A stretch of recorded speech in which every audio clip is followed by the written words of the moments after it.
What you gotta ask me today, Queen? Yeah, so I do have lots to ask. You know, Right. I feel like there's so much that you're doing that is just like hands down to you. So much respect to you. You know, being like a healer in the community, helping women, helping people in general get through really difficult things.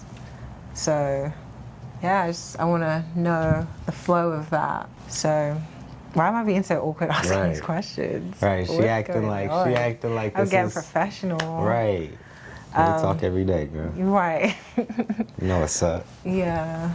So I would say first thing is like, you know, what led you to, you know, what did you connect to when you felt like, okay, I've gone through things and now I want to help other people go through, or help people who are going through things I've gone through?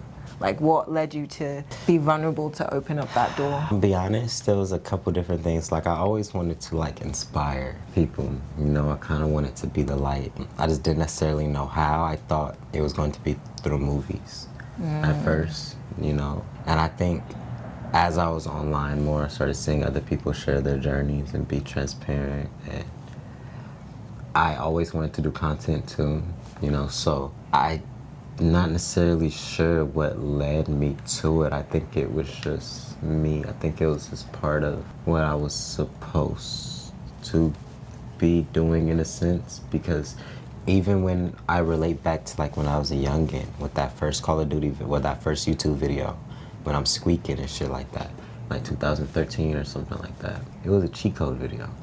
I didn't upload no regular, hey, I'm gaming. I was like, hey, I have this book full of cheat codes that would make playing the game a lot easier if you just knew these cheat codes, and I'm gonna give them to you. So it seems like I was already in that coach and like teaching or like helping energy from the very beginning. Right. It was just manifesting and growing in me as I got older. And yeah, and I was doing it the whole time, but you know, as life kept unfolding and more people kept telling me like, damn, you're like a therapist. Damn, you're like healing. And I'm like, okay, well, maybe this is for a reason, you know? Right. I just kind of leaned into my strengths over time. Over time, I wasn't as hesitant. I had to release resistance. That makes sense. You know, if this is what I'm good at and if this is what everybody's acknowledging, then maybe I should lean more into here so I can get out of the situations that I was in. You know, sometimes I think not living in your purpose and not living in your strengths brings unnecessary stress and adversities.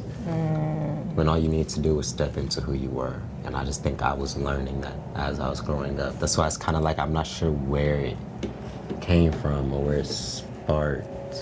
Right. Especially coming Maybe, from, you know. right, maybe my papa. Yeah. But I don't have a lot of memory of being with them as a youngin because they moved. They went up to Humboldt, and that's like 13 hours away. That's Northern Cali. And the dynamic that my mom and my dad had, my mom didn't really want me around my dad. The only time my mom really let me around my dad was if my grandparents were there. So like I remember summers where like I couldn't go see my dad, but I could go stay at my grandparents. My mom trusted my grandparents more than she trusted my dad. So, and that was only during like summers and stuff like that. So I'm saying, like I knew I was around them, but I don't have a lot of potent memories of it. I remember like shows every here and there, like, but I don't really. Right. I think it was like, yeah, probably environment, things that I was seeing growing up. Right. I'm not sure, it probably does have something to do with my papa's side though. Yeah, because it's like to go from gaming and you're providing solutions to gaming, and then now you're providing solutions to like heartbreak and like relationship issues and even self-esteem issues too, because it's all connected, right? Right. So I guess like tying to your family, do you feel like it's a genetic thing, like it's in your genes, like this is like a destiny thing for you? Yes, I do, but this doesn't feel like how destiny was portrayed to me growing up. Destiny was portrayed growing up as something super duper easy, happens quick, etc. I put in a lot of damn work. Right. I go really hard. Right. So like, as I grow, I start asking like, what's this destiny or consistency? Because I can't neglect all the hard work and the steps and the fact that I was making videos and helping people, trying to for 10 plus years. Yeah, I was just about to ask you how long, when did you start making these videos? Because a lot of the times, you know, people see the number on the page, but they don't see the energy behind it. I think I made the first video where I'm just talking straight to the camera, like this, 2020 or 2021, but I think it was 2020. It was still mid-COVID. And I remember I got back from this trip up north, visiting my papa stuff. He gave me this ankh and everything. Had this whole spiritual experience, spiritual awakening. A lot should change, but Yeah, then I 2020, came, right? yeah, Yeah. locked inside and shit. So, I mean, I came back and then I had this random urge. I guess I saw somebody else just talking to the camera, and I posted a video. I was insecure about my background, so like I had a mirror behind me. My room was super dirty, so like I put a cover over my mirror. We were looking really ghetto. It was a hole in the cover and everything. I had this old beat up webcam set up in the corner of my room, real cramped up, and I just turned it on. And I was like, the title of the video was "There's Always Beauty in the Struggle" or something like that. And it was basically talking about the rose that grew out of concrete, you know. And that was my very first one, and I looked crazy. I still had braids coming out. I still had my hat on backwards. I think I had a white beater on. Like peak awakening. Like I'm still harboring bullshit and stupid perspectives, but I have my eye open now. My third eye's open at this point. And yeah, and then from there, I mean, it was ups and downs. I stopped, got back into it, just did different things. But over time, I just kept leaning into content. I wanted to do gaming, and I wanted to implement it into gaming. But then my equipment started fucking up. Wasn't able to use my computer as a gaming computer and stuff like that. The technology was updating and I just couldn't afford to keep up. So I got to a point where I was like, damn, I really want to do content. I remember crying when I was like, I really want to do content, but my game isn't working. Everything I'm trying isn't working. I don't know what to do. And I was like, the only thing I can do is just turn the camera on me at this point. Right. So that's what I did. Right. And I was kind of doing it that whole time, but it kind of instilled it once I was like, okay, gaming just isn't going to work for me, at least right now.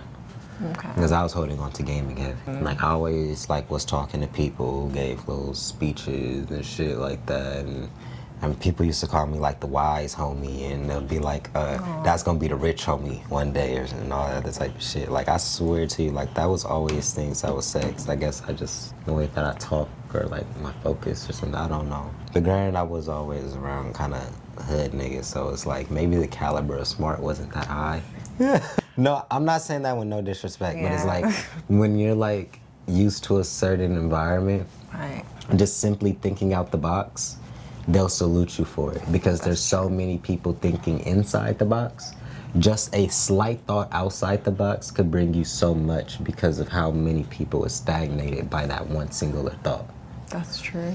So, yeah, that's why I was like, no disrespect, but it's like, because some white people, they'd be like, hey, you might get those like remarks, and it's like, you getting straight A's in school and shit like that, and you know, you skipping grades, and she'll be like, oh, that's gonna be the mayor one day, or so, Yeah. because they're like really achieving different things. Like, nah, I was just talking a little different. I read a couple books, you feel Right. me? I watched a couple podcasts. Was Right. on a little bit different frequency, and I was like, yeah, he's gonna make it out. Yeah. But I know that got a little bit off track. But That's okay. yeah, no, it just came from life, and Yeah. it was honestly just life, influence as well, you know. But life for real, that was the main thing. My chair just got so squeaky. Yeah. Was it wine? No, it's mine. Had to sit back. But yeah, so I guess like when you started making like these videos, did you start off with women or was it men? No, it was men. Okay. You know it. Right. It was men. Right. And I swear I was trying to talk to people just like me. Younger men, everything. The algorithm wasn't fucking with it. Now I promise you nothing was picking up. And I was getting irritated. Right. Now maybe it was my delivery too, right? I'm not the type of person that's gonna get on the internet and be like, look at a young man and be like, fuck these bitches. Yeah. Kick that bitch to the curb. That bitch don't do shit for you. Fuck that bitch. Go get a new bitch. I'm not gonna do that.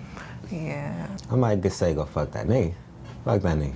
At least I feel more, that's just more aligned to my spirit. Right. So maybe it was part of my articulation, but granted, I did go harder on niggas than I did women. But granted, I see a lot of bullshit that niggas be doing, and where it was like, my bad experiences with women came on the back end of another bum ass nigga doing her dirty. And then me just so happened to be dealing with the repercussions or the negative shit that was imprinted on her from a dude that wasn't what he needed to be. Right. I always saw the correlation. So I mean, like, and then like, I don't know if I told you this story. I probably did. But I remember dialing back to this one person, and long story short, I'm from high school, whatever the case may be, and I've been trying to like get to know this person, it just never would happen. You get what I'm saying? It would always like kind of fall through a little bit. I remember we was on dinner one time. I called her. I was like, hey, let's go out to go get something to eat or something like that. Like nothing crazy. It was just like taco or something like that, something small and slight. But I was kind of like just catching up, and then she was like, okay, well, I do need help. I've been fucking this nigga for years, and it just shattered my heart right then and there, right? I don't think I heard that specific part. Right. It was like, oh man, yeah, I've been fucking this nigga for years on end. Like, we've been fucking. And Crazy to just say. right, literally. And she was like, but he's been dogging me the fuck out. Like, I can't get over him. I don't know what to do. Like, I didn't have to jump out of cars with fucking with this nigga. Like, he's just fucking with my self-esteem. I mean, like, I just don't know what to do. Like, this is the only nigga I'm, like, attached to like this, and I'm just kind of ruined. And I remember sitting in the car with that same woman for, like, 2 hours and literally gaming her up, getting her self-esteem where it needed to be, the same way I do with these women. Right. I was just about to say that. And after that day, I cut her off, of course. Right. It was literally, like, it was nothing left, because it was a self-respect thing for me. I was like, I could fuck with this person, I have love with this person, but I have self-respect, and that's disrespectful as fuck, and I would never put up with no shit like that. Right. Because I look like a bitch, even accepting it And going then forward. some dudes exploit that too. Which, yeah. They'll like, turn that into like a, oh, well, F them it. crying on my shoulder. Yeah, and I'll just let me get this chance to do what I want. Like, so that's another thing. Right. I didn't do that. Right. And then crazy enough, I promise you, within like less than half a year later, my conscience started blowing up. And it showed me that simple thing, right? Never actually got the person, never fucked the person, anything like that. But it was just the principle of chasing something that wasn't meant for me. And at the end of it, it taught me a lesson. I didn't actually want what I thought I wanted. I was there for a reason. It was for that one singular conversation. It was to teach. Everybody had lessons. You know what I'm saying? It just opened my eyes to a lot. Like, the thing that I thought made me bad, like what you said, how some men would have exploited it. I was like, why didn't I just exploit that? Like, I was like, why didn't I just be a dog? Just be like, fuck it, you just fucked me over. Let me just go ahead and fuck you over too and just block you afterwards. Like, I had that thought. I was like, why didn't I do that? But I was like, it just wasn't in me to do that.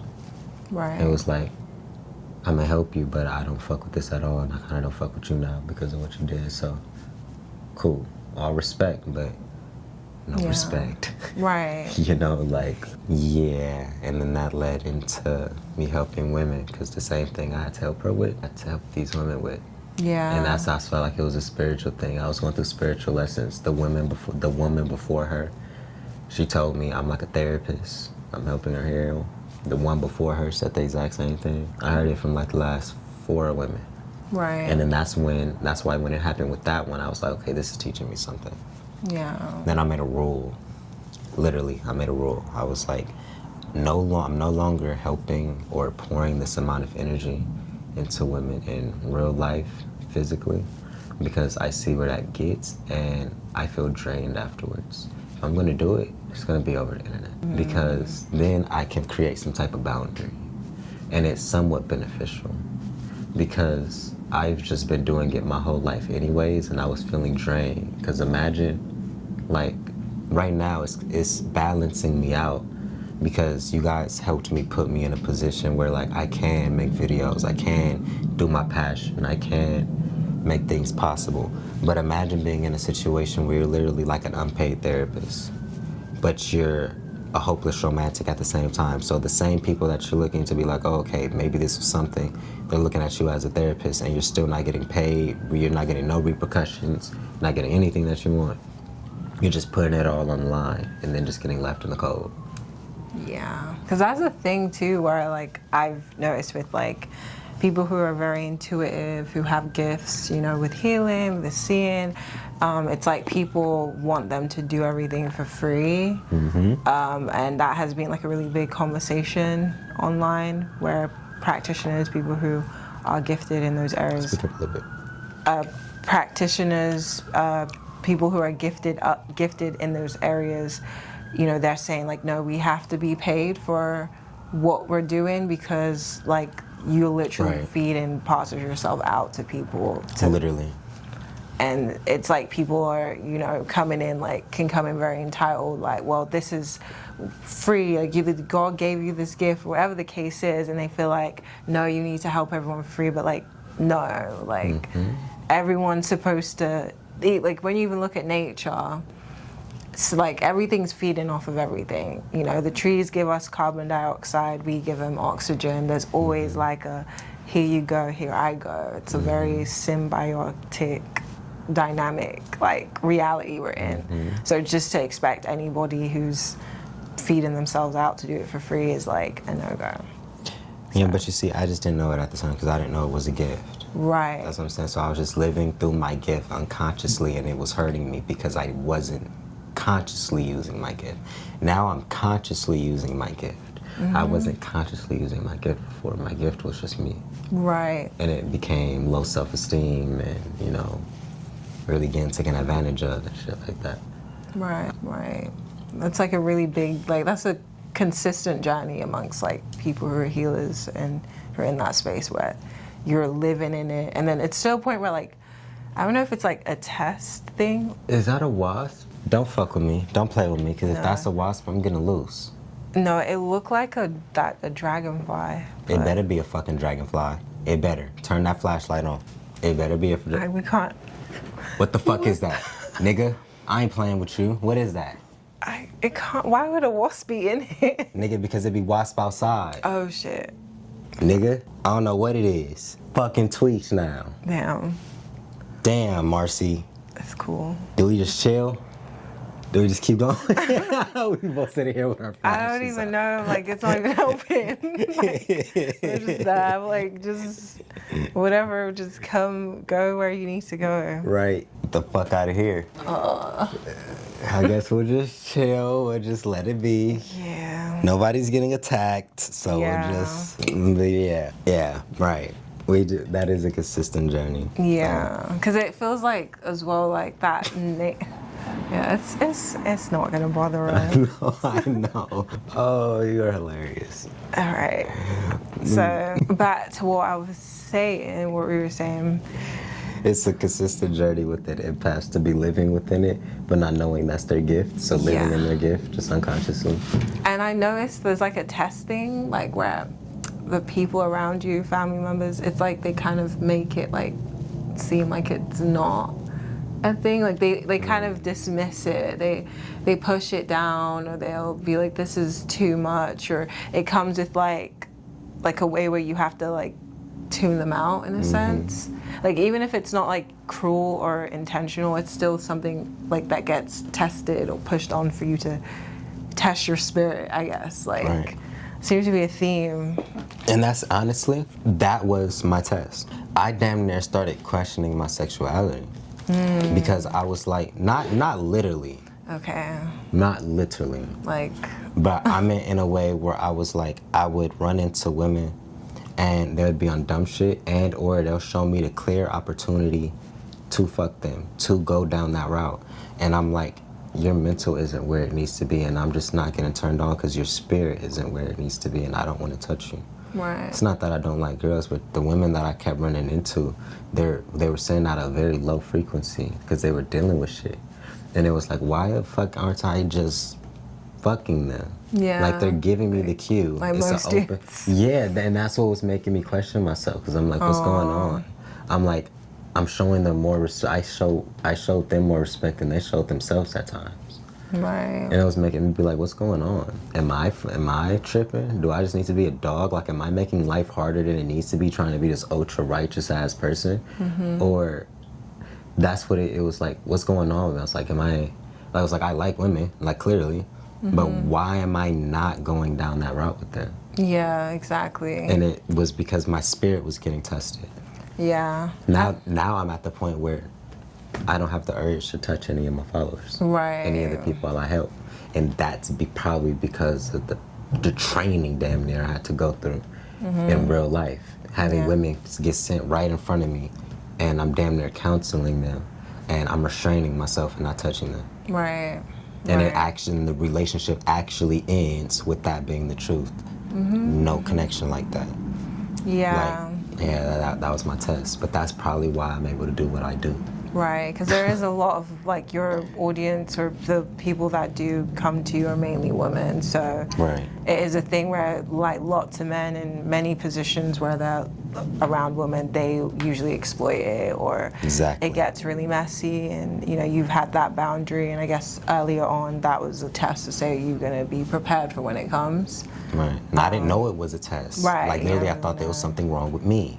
Yeah. That's why I was like, what the fuck is going on? Right. And that's unfortunate that that's how backwards the world can be, that you're having to, like, question your intentions of not exploiting women. Literally. Literally. And that's powerful, and that's definitely reassuring to hear as, like, your partner, and also for the woman that also for the women that come to you and need help, and know that, like, he's a safe place. And, you know, we don't want to be, like, I don't want women to be so locked into, like, men are unsafe, men are this, and there has to be more, like, examples of men like you know, especially online and in person, to say, hey, like, you're a person and we can be normal about our penises, and we don't have to lose control just because we have a desire, you know. I think a lot of men are lost in, like, desires, and Yep, they're lust. yeah. Do you think it's just, like, men's nature, like they say it is, or do you think it was just programming? I think it is men's nature, but I think the programming is why men don't have discipline within their nature. For instance, a cat's nature is probably to stalk their prey. Their training, their mental training, is how they go about it. What is that? Is that a wasp or something? Oh, I don't know what that is, Marcy. I don't know either. And it keeps getting closer. All right, we're just gonna put a notebook out. But shit. Why is it coming out right now? I thought it was like one of those cute dragonflies, but Right, and I don't know what it is, and that's why I don't want to smack it and get up on it. yeah. Because if it's a wasp, we gonna have a thunderdome up in this motherfucker. Yeah. But if it's just like a little moth or something like that, then it'll be the Nah, it's little. all off. Yeah, that shit didn't look like it. That looks like a dragonfly, but I'm like, a dragonfly, they be out in the sun. They don't be coming to the light here. That's concerning. We're gonna go to the car after this. Yeah. But what the fuck was I saying? Yeah, you were talking about the programming and the training. Oh yeah, so with the cats, right? The programming is, okay, even though I see the prey, I know my strength. So I'm going to stalk it until I see the right opportunity, and then I'm gonna get it, right? That's the training. A cat's training and a cat's programming and his nature is very in tune. It acts like a cat, it knows it's a cat, and it operates through its strengths as a cat. A man, for instance, his programming, his natural urges, he's going to want to be lustful. His programming is what dictates whether or not he just runs at his lust, or whether he has that cat approach. Is this the right type of lust? Is this lust that I even want? Is this a meal that I even want? You know what I'm saying? Is this something out of my reach? Am I trying to bite off more than I chew? correlating that to lust, that's more of like, is this person safe? Is this person beneficial to my life? Is this person sexually safe? Is sexually healthy? Is this person, you know, even beneficial to my energy? Are they going to become an energy siphon or a succubus? Is me getting intimate with this person going to distract me and make it hard for me to do other things in my life? Is me getting intimate with this person going to make me receptive to their energy and make it harder for me to go after my life and my things because I'm creating unnecessary soul ties? That's the programming. But if the programming isn't there, you're just going to run after your lust. You see it with instances like you. I even said it sometimes myself. It has a mind of its own. Yeah. But I also have a fucking mind that's more powerful than that mind. Yeah. Some men they don't use their mind up here enough, and that one dictates. Right. Kevin Gates made a song like that. It said, thinking with my dick. I swear to you. Yeah. I'm not surprised by that, because that's Kevin Gates' MO.